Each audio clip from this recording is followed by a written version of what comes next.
En el vasto desierto de Nuevo México, donde el sol ardía como un hierro al rojo vivo y el viento susurraba secretos antiguos entre los cactus, dos niñas pequeñas corrían tras su padre, el vaquero endurecido por años de soledad y batallas. «Papá, espera», gritó la mayor, Clara, de 8 años, con sus trenzas revueltas por la brisa polvorienta. Su hermana menor, María, de apenas 5, tropezaba tras ella, aferrando un muñeco de trapo raído. El vaquero, un hombre de rostro curtido y ojos que habían visto demasiada muerte, arrastraba una cadena atada a una mujer apache, capturada en una escaramuza fronteriza. Ella caminaba con la cabeza alta, sus ojos negros brillando con una mezcla de orgullo y resignación, sus manos atadas como si fueran un trofeo de guerra. Pero en ese momento, las niñas no veían a una enemiga, veían algo más profundo, algo que su joven corazón anhelaba con desesperación. El vaquero, llamado Tomás, había perdido a su esposa 3 años atrás en un parto que se llevó también la esperanza de una familia completa. Desde entonces, criaba a sus hijas solo, en una cabaña solitaria al borde del cañón, donde las noches eran largas y el eco de la ausencia resonaba como un lamento.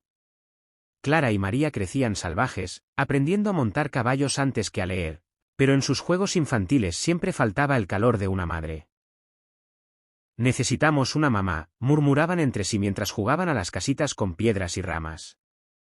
Tomás las ignoraba, enfocado en la supervivencia, en las redadas contra las tribus apache que amenazaban sus tierras. Esa mujer, Nizoni, era una guerrera capturada durante un asalto, él la llevaba al fuerte para entregarla por una recompensa. Pero las niñas, con su inocencia intacta, veían en ella no una prisionera, sino una posibilidad. A medida que el sol se ponía, tiñendo el cielo de rojos y naranjas como sangre derramada, el grupo se detuvo para acampar.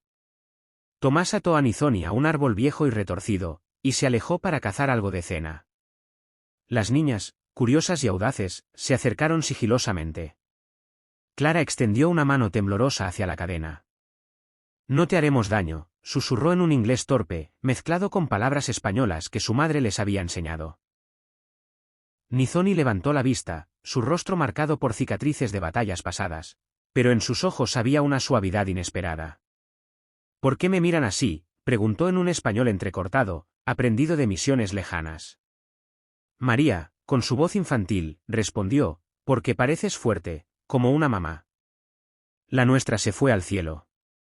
Las palabras colgaron en el aire, y por primera vez, Nizoni sintió que su corazón, endurecido por la pérdida de su propia familia en una masacre, se ablandaba. Esa noche, mientras Tomás roncaba bajo las estrellas, las niñas compartieron su manta con Nizoni. Le contaron historias de su madre, cómo cantaba canciones en español al atardecer, cómo tejía mantas con hilos de colores vibrantes, cómo les enseñaba a rezar a la Virgen María por protección. Nizoni escuchaba en silencio, recordando a sus propios hijos, arrebatados por la guerra entre blancos y nativos. «En mi pueblo, las madres son como el agua en el desierto. Dan vida sin pedir nada», murmuró ella, y comenzó a cantar una canción apache suave, una nana que hablaba de ríos eternos y espíritus guardianes. Las niñas se acurrucaron a su lado, sintiendo por primera vez en años el consuelo de un abrazo maternal, aunque fuera a través de cadenas. Al amanecer, Tomás las encontró así, sus hijas dormidas en los brazos de la prisionera. Furioso, las apartó bruscamente. «Es una enemiga». «Nos mataría si pudiera», gritó, alzando su rifle. Pero Clara se interpuso, con lágrimas en los ojos. «No, papá. Ella nos cantó como mamá. Necesitamos una madre, y ella podría serlo». María, aferrada a la falda de Nizoni, sollozaba: «Por favor, papá, no la lleves». Tomás vaciló, su mano temblando en el gatillo. En ese momento, vio en los ojos de Nizoni no odio, sino una tristeza compartida. Ella habló con calma: «He perdido todo, vaquero. Pero estas niñas, ellas me recuerdan que la vida no es solo guerra. Si me liberas, no huiré. Quedaré para ayudarlas, si me aceptas». Aquí vino el giro inesperado. Tomás, el hombre que había jurado venganza contra los apaches por la muerte de su hermano en una emboscada, sintió una grieta en su armadura. Recordó las palabras de su esposa moribunda: «Sé bondadoso, Tomás, incluso con los que te han herido. La humanidad es lo que nos salva».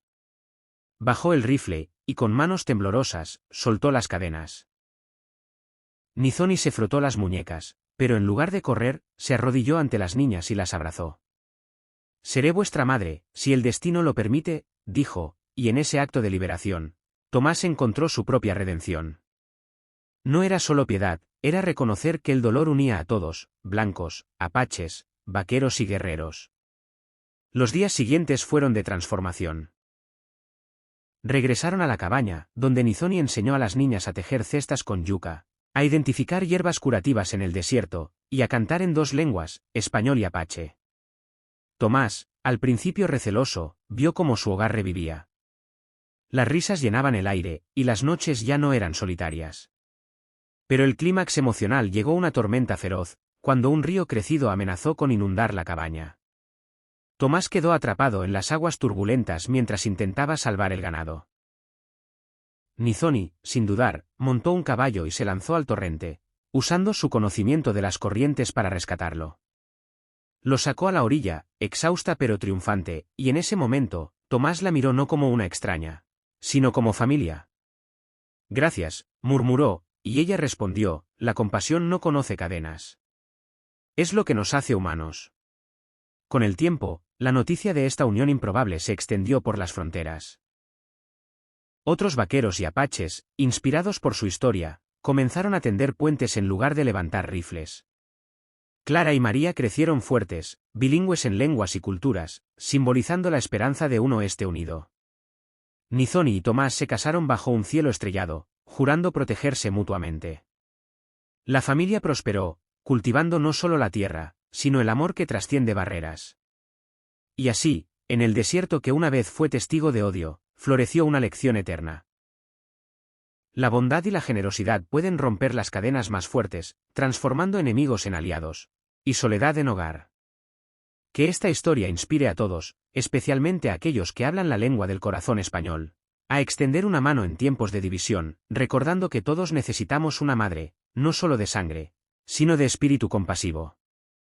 Porque en la humanidad reside el verdadero poder para cambiar el mundo.